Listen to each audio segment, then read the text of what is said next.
Tower of Fantasy is a game. So, I'm the type of person who just dislikes things for no good reason. I'll take a look at something and immediately judge it thoroughly, harshly, and without any good reasoning behind it. But I feel like I actually had kind of a good reason not to like Tower of Fantasy. Really, all I had heard about the game is that it plagiarized not only the choreography for an entire trailer, but more importantly, Honkai Impact 3rd assets. Specifically, I think it was the third Sacred Relic sword that was spotted in a trailer. But plagiarism is bad, and that just seemed like good enough reason to me to just write it off. But I've been thinking about it now. I've been seeing stuff about the game. I've been doing a little bit of a gamer tactic I like to call research. And I realized I've been thinking about this game all wrong. There's no reason to be opposed to it just because I play Genshin, and I feel like my mindset towards Tower of Fantasy was kind of poisoned by people referring to it as a Genshin killer or Genshin's new competition.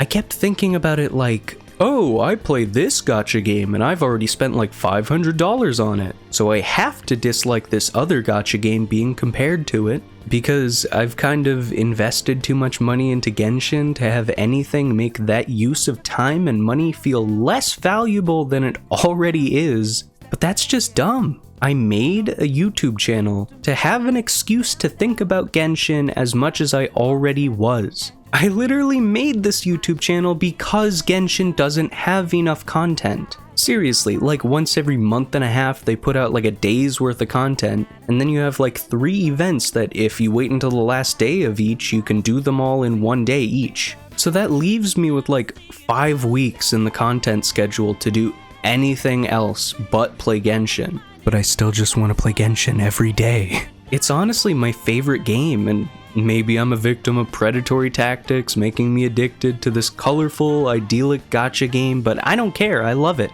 Honestly, even with the issue of Tower of Fantasy plagiarizing Honkai assets, while plagiarism in general is obviously bad, I've started to see it as a good thing. I mean, if whatever company is developing Tower of Fantasy is so driven to create a game similar to these Hoyo games that they literally just took one of the models and put it into their game, isn't that a good sign? I mean, obviously it's a bad action, but I feel like the intention's good. If the game ends up feeling even remotely similar to Genshin or Honkai, then I'll probably really like it.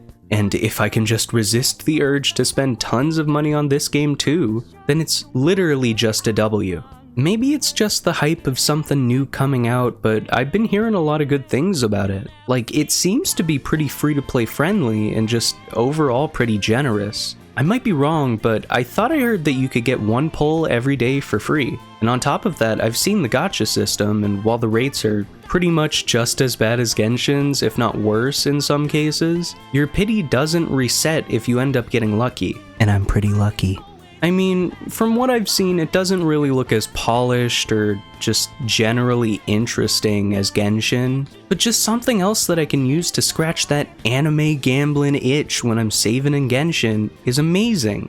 I mean, that's basically what I use Honkai for already. But even if the game is mediocre, I feel like I'm probably not going to be able to feel any disdain for it, just because it doesn't need to be as good as Genshin. And if it is, then that's great! One of the few good things about capitalism is that competition drives improvement. So if suddenly Genshin has a competitor that's actually performing well, then maybe we start to get more interesting quests and events. Maybe even better rewards to incentivize players to stick with Genshin and funnel their money into that instead of Tower of Fantasy. But there are 2 little tiny issues that keep making me worried. One of which is that I'm already playing Genshin too much. And on top of that, I play Honkai. And on top of that, I'm waiting for Star Rail. And I'm just not sure how I'm gonna be able to make the time to grind a whole other game. And number 2, have you seen this character?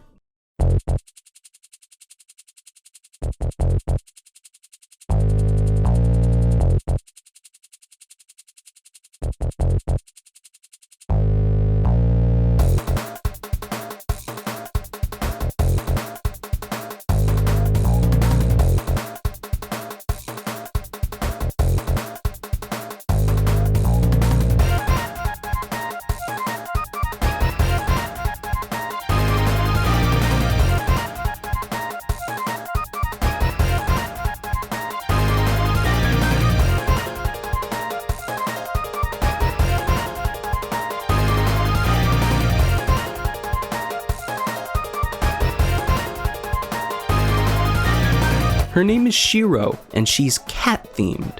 I adopted a cat and named her Shiro in 2020. I need this character, and I will have to use every last drop of my self-control to resist the urge to go full Lakari and just destroy my wallet for this character. Seriously, like, there couldn't be a more perfect character for me than a character technically named after my cat. You know, cause I named my cat Shiro almost 2 years ago, and then the character came out after I named her that, so technically I'm not wrong when I say they named her after my cat, and I will continue to do so. Anyway, I don't have beta access or anything, so I'm just waiting to get my hands on it with everyone else. But I'm beginning to be really excited for this game, and I hope you are too. I totally think it's gonna be a lot of fun and the best thing that will ever happen to Genshin players. Alright, if you made it to the end of the video, thanks so much for watching. I really appreciate it. As always, I've been Roman. I hope you have a great rest of your day, and I'll see you in Genshin 2.